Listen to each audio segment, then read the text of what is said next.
The question is from Shauna, and I'm going to read it out. Does China have the upper hand on us with regards to rare earth minerals? Oh, yes. Well, we need to fix that. So the answer is yes.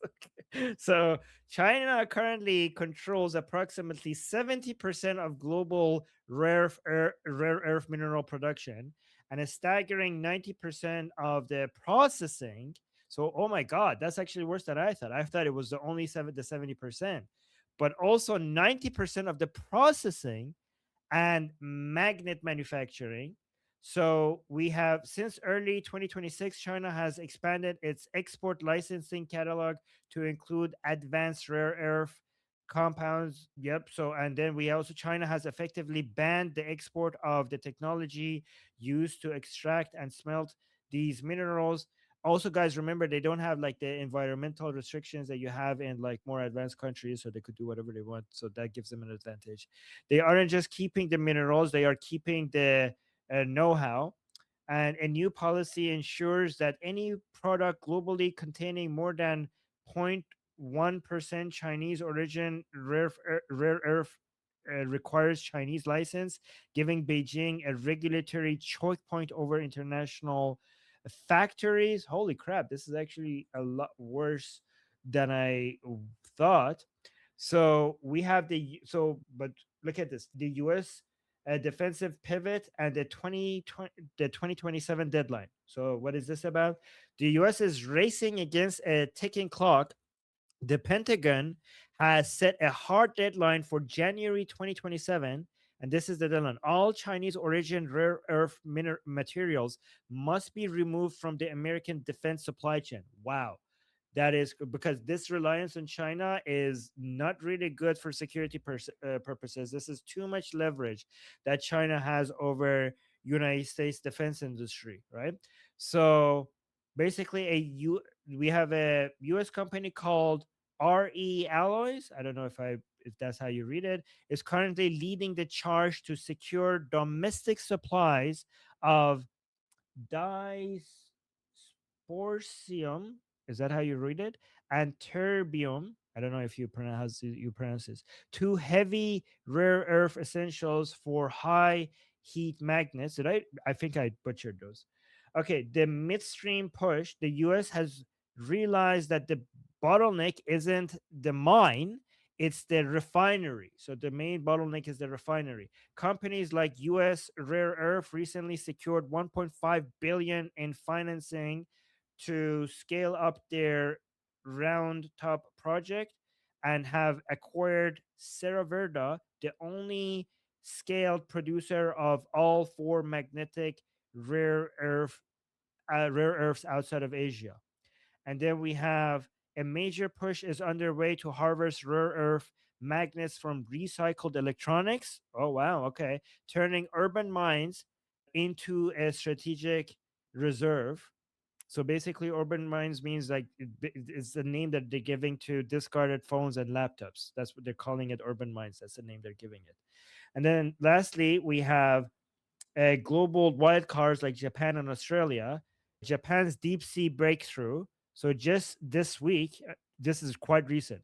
Japan's research vessel Chikyu successfully recovered rare earth rich mud from the seafloor at a depth of 5,700 meters of what is this island? This is hard to pronounce.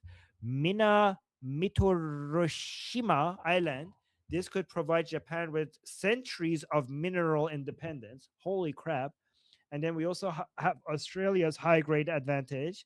The empty weld deposit in Western Australia remains the gold standard for rare earth quality because the ore is so high grade, processing costs are lower, making it most viable competitor to Chinese prices. So that's the picture that we have right now. This is like really important for security and also the AI and robotic race.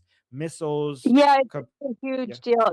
That makes me feel like we don't really have a good bargaining relationship with China, though. That makes me feel like we really don't have any cards. Maybe I'm wrong, but that's how it feels. Anyway, Well, the we end. have the well. That's why that's okay. So we have the energy card. the energy card. So they have rare earth minerals.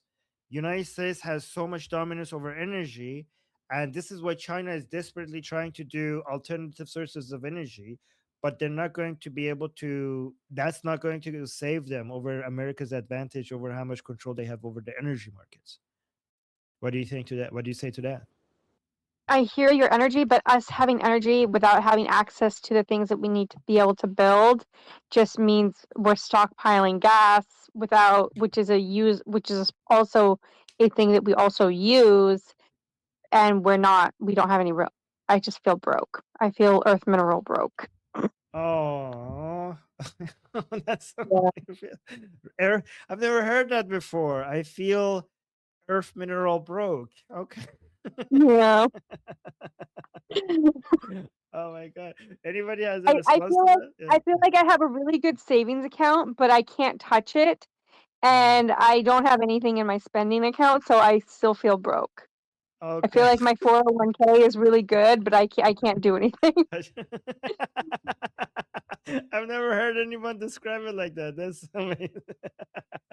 Okay, wait.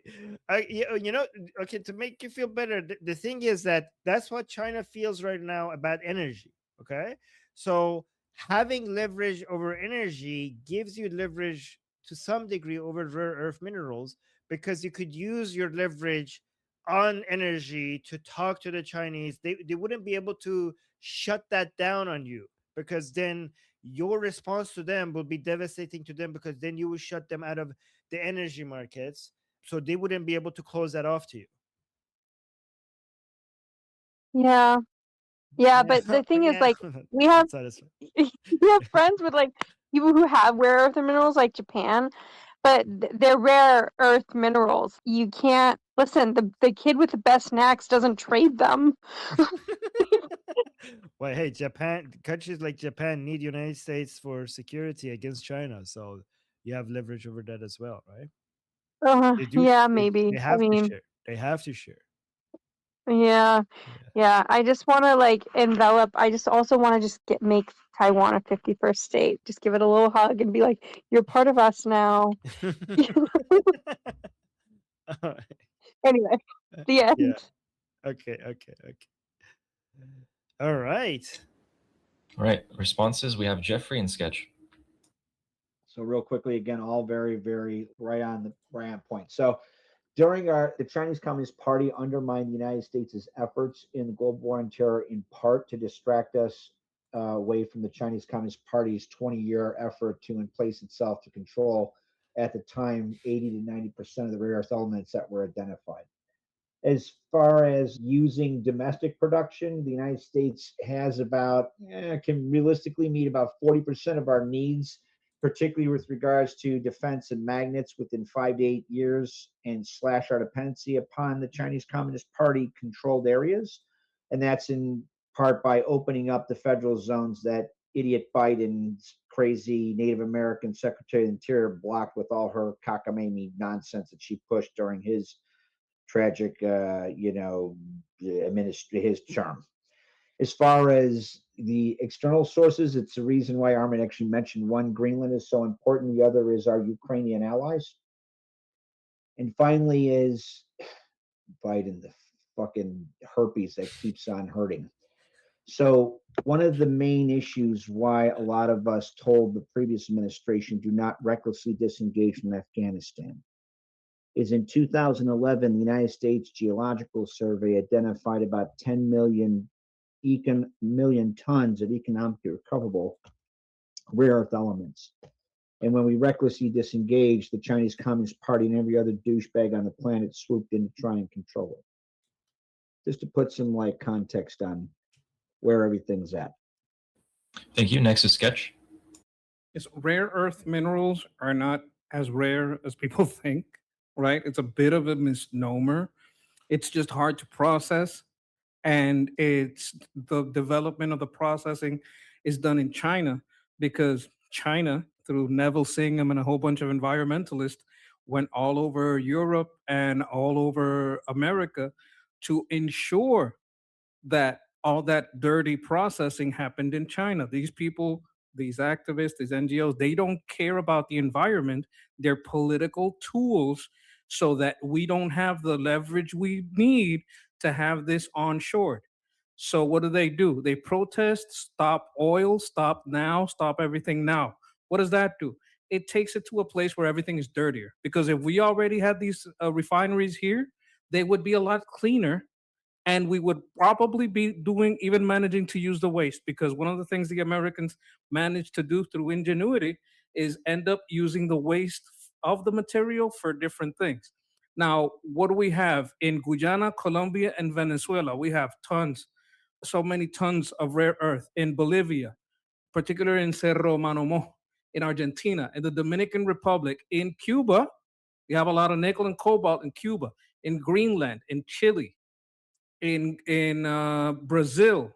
So we have a lot of places where we can friendshore and onshore this. Our bottleneck is not necessarily the rare earth minerals themselves. Like, even like I said it before you said it, uh, that they're dredging the deep sea to find it. It's not that it's rare; it's that it's rare for us to be able to process and find it because we have been letting China handle it all. So I wouldn't have such a bleak outlook. So this is my cheer up Shauna take. So we have the possibility of doing this. What's working against us is time, because we building these refineries, it's not something that you could do overnight. It takes a couple of years. We're talking like fastest, I don't know, 5, 10 years before you can get these things up and running. And that's like if you're going at breakneck speed because wars and stuff. But it can be done. I would, like Armin says, a market finds a way. These people are very interested. Argentina has some stuff going too with processing, with refineries.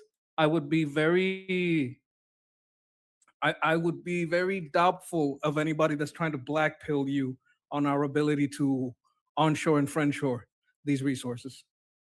Very well said. Very well said.